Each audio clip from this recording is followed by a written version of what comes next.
Let's mic history को जानो। 2025 की जनवरी में एक बार फिर से प्रयागराज में कुंभ मेले के आयोजन की तैयारी हो रही है। इस बार यह मेला 12 साल बाद हो रहा है। करीब 45 दिन चलने वाले इस कुंभ मेले में करीब 10 करोड़ लोगों के डुबकी लगाने की बात कही जा रही है, जब हमारे देश की आबादी 140 करोड़ है। लेकिन जरा अंदाजा लगाइए कि आज से 225 साल पहले कितने लोग कुंभ में आते थे। सोचिए सोचिए।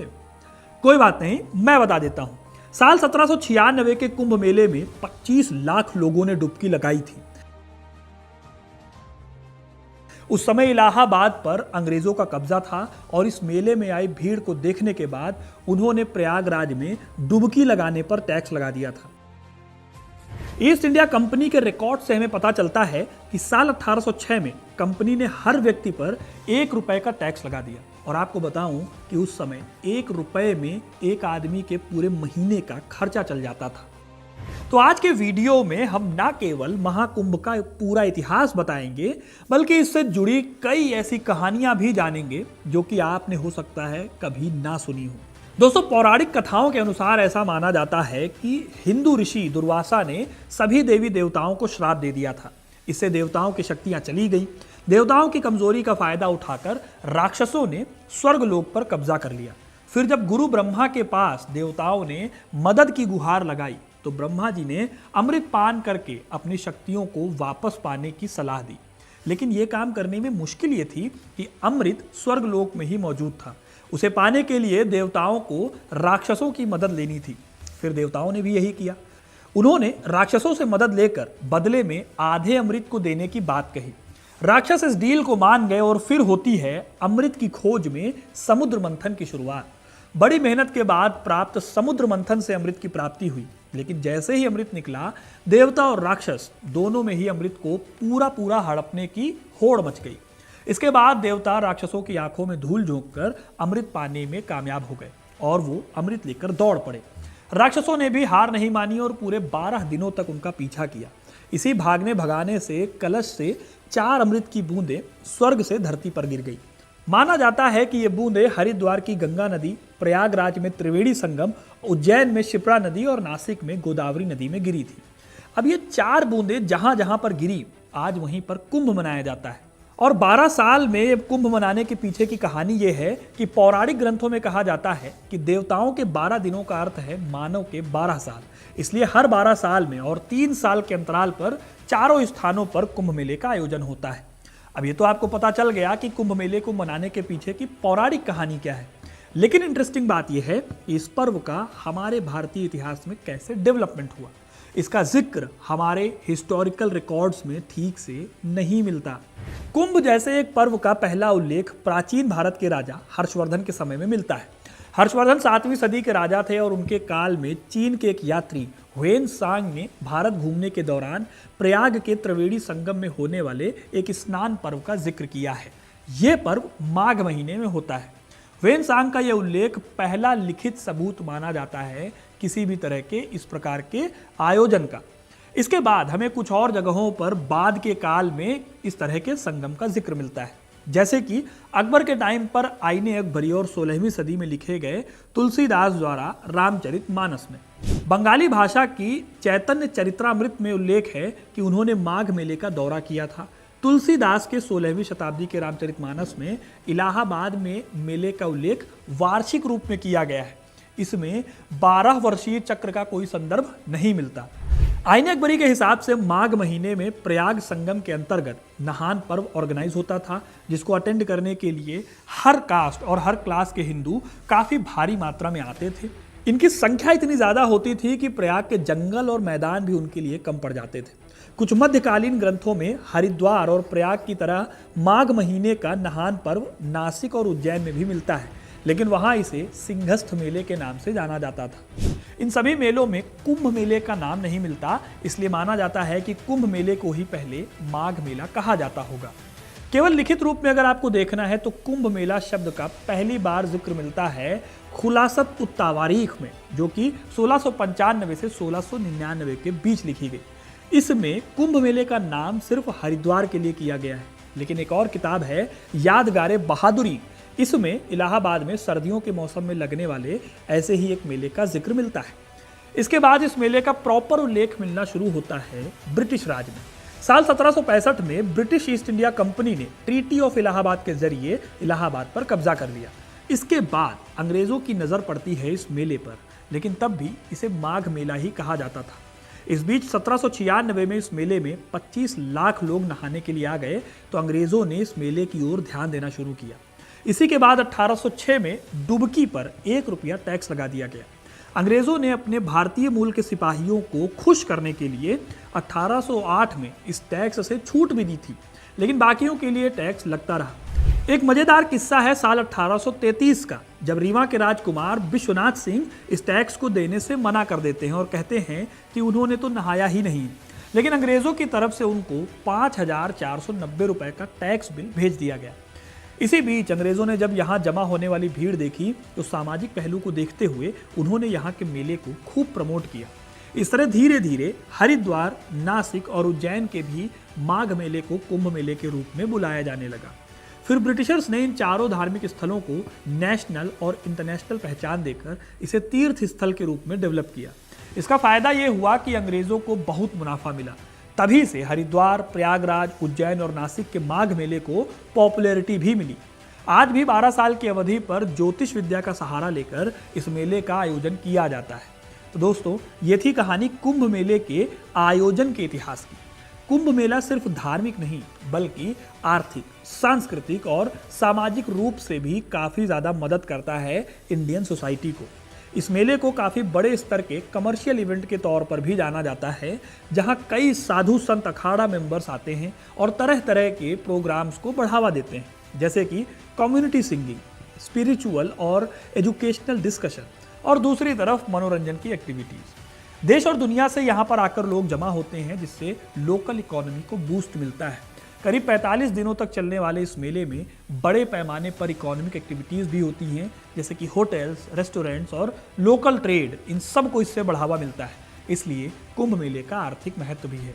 ये कुंभ मेला अंग्रेजों के खिलाफ हुए 1857 के विद्रोह का एक सेंटर पॉइंट था, जिसमें भारत को आज़ाद कराने के लिए, जबरन धर्म परिवर्तन को रोकने के लिए और पिलग्रिम टैक्स को खत्म करने के लिए काफ़ी कोशिशें की गई थी।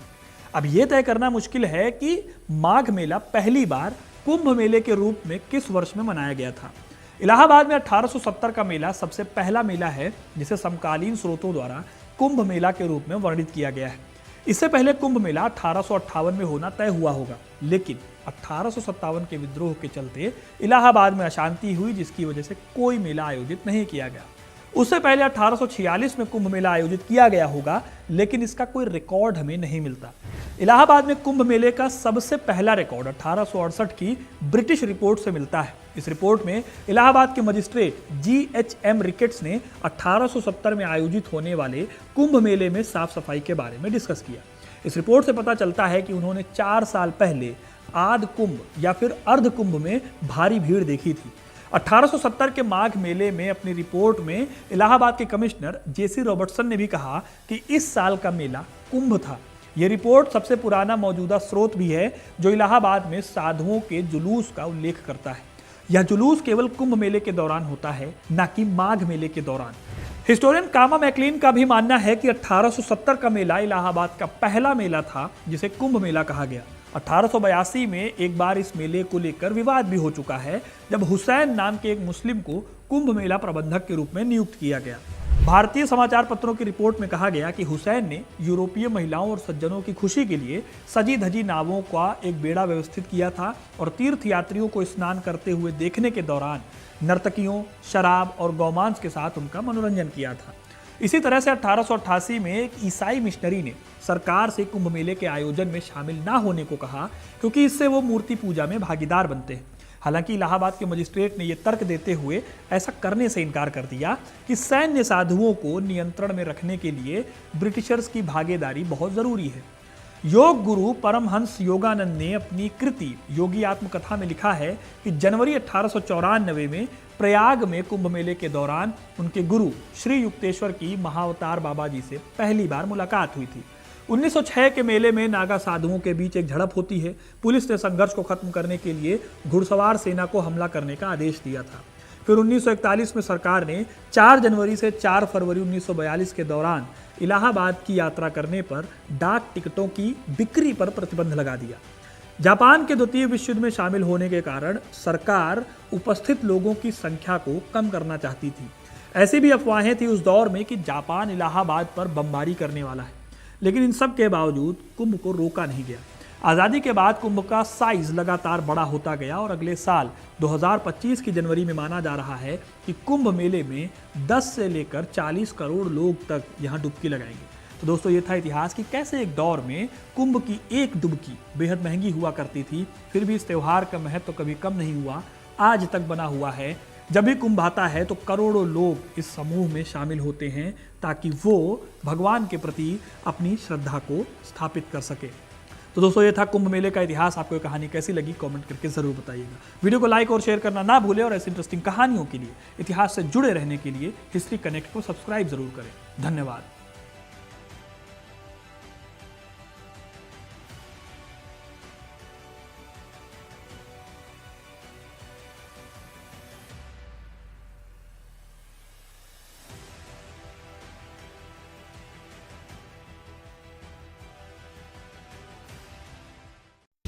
आप सुन रहे थे let's mic more than radio. Follow कीजिए हमें हमारे सोशल मीडिया प्लेटफॉर्म्स पर। It's time for news. It's time for more than radio. Presenting the first radio news app, Let's Mic. Let's Mic, a news-based app on your phone where you get to watch and listen news, talk shows, interviews, radio show podcasts.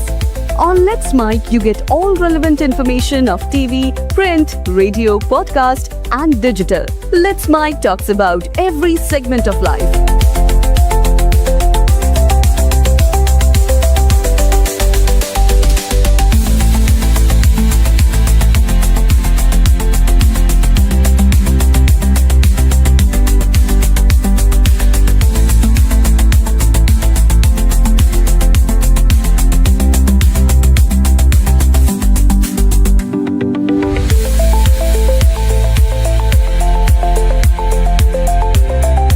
Download the app now from Play Store. Available both on Android and iOS mobile phones. Follow us on YouTube, Instagram, Twitter, LinkedIn, Facebook, Telegram, WhatsApp, Snapchat. Let's talk, let's connect, and let's mic.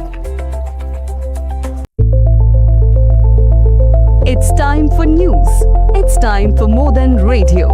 Presenting the first radio news app, Let's Mic. Let's Mic, a news-based app on your phone where you get to watch and listen news, talk shows, interviews, radio show podcasts. On Let's Mic, you get all relevant information of TV, print, radio, podcast, and digital. Let's Mic talks about every segment of life.